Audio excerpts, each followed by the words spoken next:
Om Sri Sai Ram. Dhyana Vahini, Chapter-03. The goal of meditation. Living is either pleasant or unpleasant, depending upon one's basic attitude toward life. See how the same object becomes pleasant once and unpleasant on another occasion. The thing welcomed with great fondness at one time becomes hateful at another time, and there is not even the desire to see it. The condition of the mind at those times is the cause of this state. Therefore, it is necessary to train the mind to be always pleasant. Control the temper of the mind.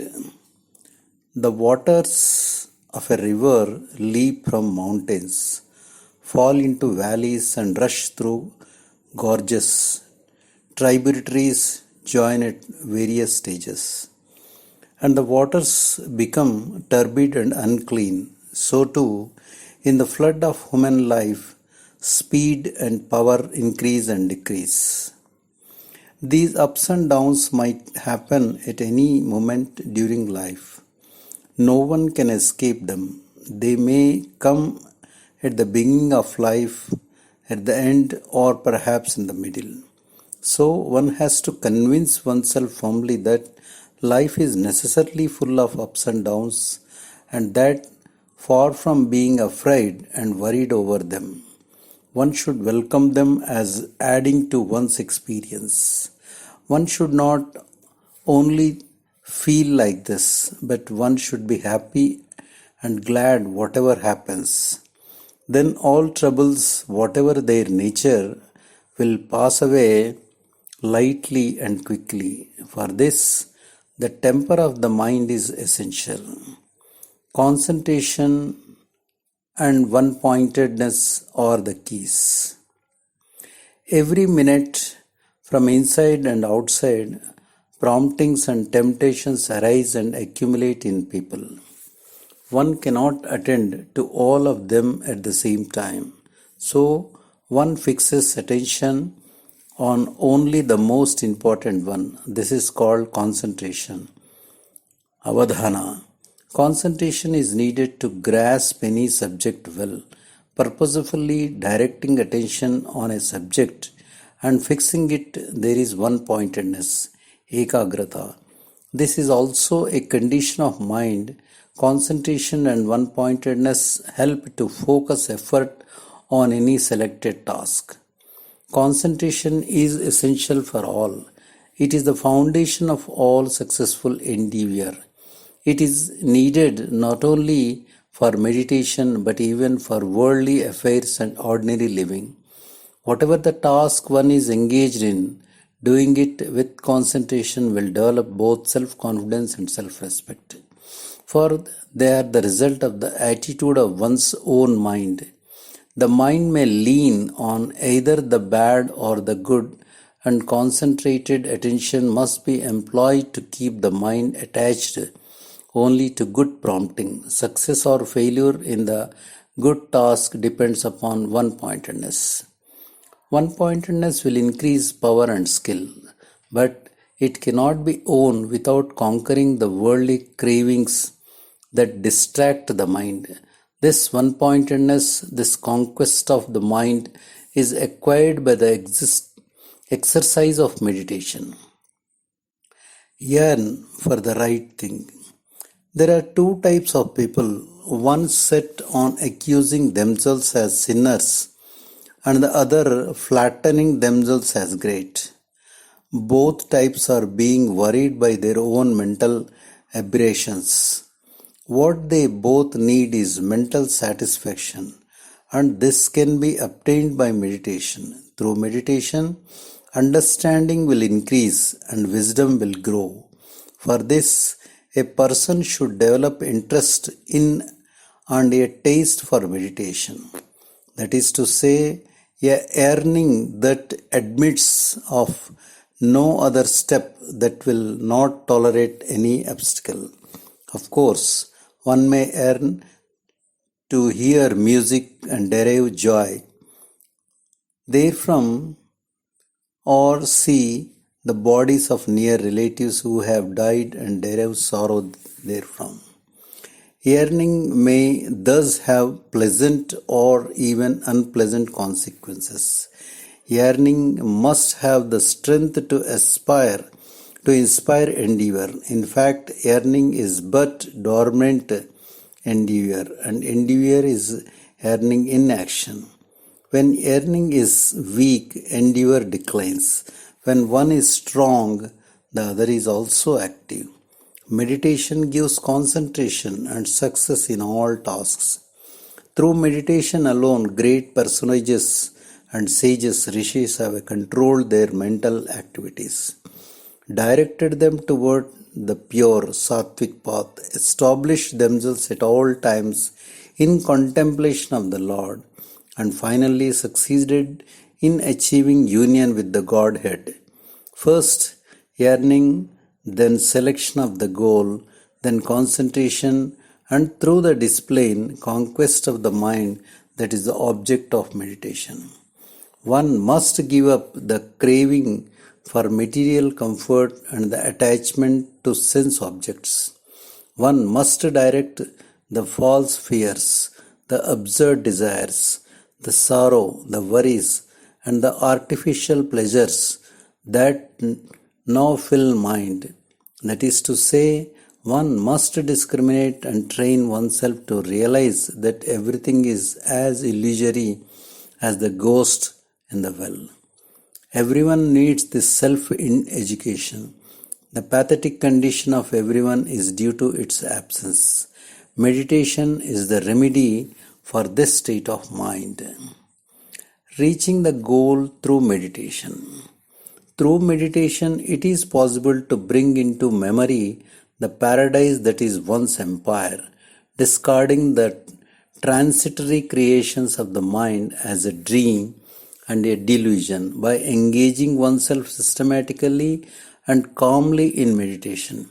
Meditation can be made effective and tranquil. Thus, the road toward the highest experience is laid. A new understanding dawns, clear and unruffled. When the heights of meditation are reached, this understanding becomes so strong that one's lower nature is destroyed and burned to ashes. Then only you remain. The entire creation is a delusion of your mind. One alone is truth, Sathya. The Lord being awareness, bliss, Satchidananda, the highest Atma, the One is the Self, Sivoham. The truth, Satya, is so subtle and so soothing. Once it is reached, there is no meditation or no mediator. All merge into one. That is the fixed, illumined experience. Exulting within that one is pure knowledge. The wise one, Jnani, will be aware only of Atmic bliss, Atma Anubhava. That is the goal, the fruit of immortality. Attaining this transcendent experience, the yogi finishes meditation and moves among people resplendent with divinity. In the yogi, the Vedas find fulfillment. The yogi is transformed into a pure being. Only meditation has the capacity to make the one transcend the vicissitude of time and space and make one ever the same equanimous individual, as if one is another creator himself. Once the individual jivi is on the way toward goal, the individual will derive full contentment from themselves and discover within themselves the source of bliss. The cravings and ambitions, delusions and falsehoods and animal needs and antics that were worrying the individual till then all vanish, since the Atma pervades all equally and steadily. The individual also loses the I-ness and gets immersed in its inherent divine status. Such a person is the real great soul, Mahatma, a liberated soul. Jivan Mukta, fullness is bliss, Ananda, bliss is peace, Shanti. Those who don't give up the path of discrimination, Vichara Marga, receive the grace of the Lord. And they also realize the Atma. They will always be seeking the eternal truth that lies behind the dream, like illusions of this world. Control the senses, Jnanendriyas, which run helter-skelter. Then the origins of the disease will be destroyed. Let the mind keep a watch over its gymnastics, dam up the mad flood of thoughts and plans and schemes. Then there will be no room for worries and anxieties in the mind. To diminish the wanderings of your thoughts, repeat the name of the Lord that will keep out your sorrows and troubles. Without the effacement of the mind, spiritual wisdom, Dhyana, cannot dawn. The full person is one who has succeeded in this. Gain inward vision. The spiritual aspirant must first learn the secret of the inward sight, the vision directed inward, and take the attention away from the exterior. You have heard so far little about the inner world, but divine life is nothing but this method is inward living. Just as the baby, after learning to watch and understands, tries to toddle here and there at home, so also the spiritual aspirant learns to toddle in the inner world and understands it.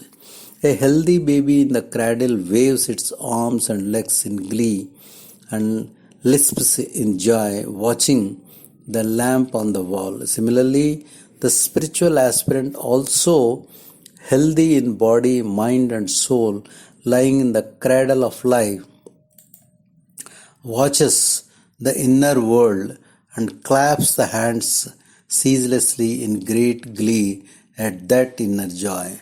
This has to be done. Besides, every thought, every word, every deed has to proceed from the full consciousness of knowledge.